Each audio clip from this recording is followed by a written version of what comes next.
It's the SMT Media Network, and we're back with another association video. I took the time to sit down and watch the Detroit Pistons. I hear noise about them winning games and how they're much improved. And I've watched a little bit of them, but I've never actually sat down and watched a whole game, right? It's been spot videos, highlights, clips, looking at certain players. And then, of course, when they play the Cavs, I'll watch them. That's my team.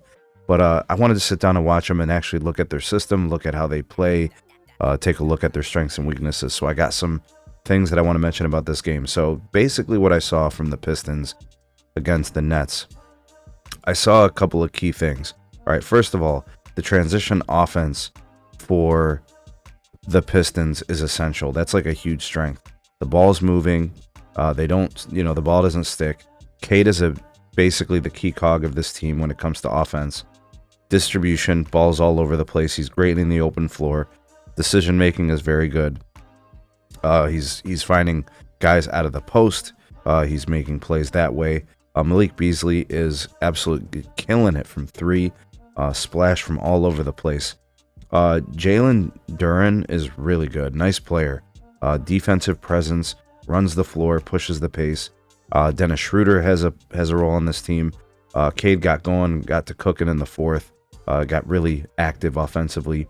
Beasley actually ended up getting ejected in the fourth quarter, like halfway, taunting or yelling, screaming at, I think, the Nets bench or something like that after a timeout. Totally unnecessary, probably didn't have to happen. But and something else I noticed, Asar Thompson making some really nice plays. So if I had to kind of leave you with my conclusions and impressions of this team, I would say that their weaknesses are they turn the ball over quite a bit. They need to obviously secure their possessions, do a better job of that, I think. Just my take on it, But their strengths, obviously the pace, getting out on the floor and getting easy buckets. I think they're challenging of shots, right? Really challenging shots at the rim and getting block shots. That was very, very evident. The moving of the ball, getting the ball moved around to different guys, different spots. They're surprisingly really good. But I will tell you that those turnovers, man, they got to cut those down. Tobias Harris scored 18 on the night. Asar Thompson 13. Jalen Duren gave you 18 with 11 rebounds. I think he may have had at least 2 or 3 blocks. He was all over the place. A little bit of help from Tim Hardaway, some scoring there. Malik Beasley, but that's pretty much it. It was against the Nets, right? The Nets are not very good, but I had to sit down and watch these guys and see what they're about. They're pretty good, and you always have to look at the competition, but they did beat Boston last week. You know what I mean? So this is a good team. I like what I'm seeing. I think they have room to improve. I think they can get better. Obviously, they're pretty young, but I think they have a pretty good core. And Cade's obviously, I think, an elite talent in the league, and he's definitely not peaking yet. He's got a lot to go. He can get much better. His ceiling is very high.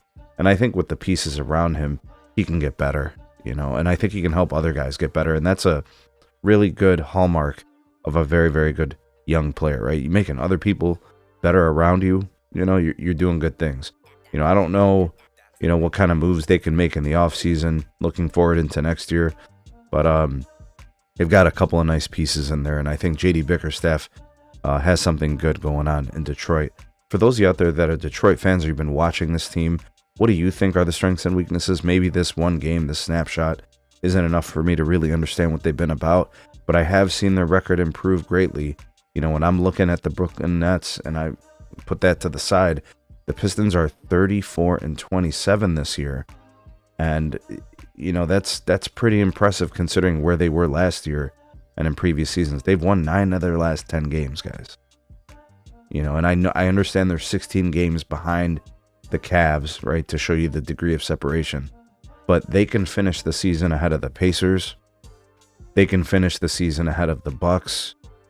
If things work out, if the Knicks start falling off, they might get ahead of them. You never know. But I do think the Pistons could finish potentially 4th or 5th in the East. That's very possible. That is very, very possible. Like what I'm seeing from the Pistons. For those of you that have been watching them, what do you think about them? Are they maybe better than people are giving them credit for? Do you think they're just right in terms of how people perceive them? Let me know. Drop me some comments. Like, share, subscribe. We'll see you guys on the next video.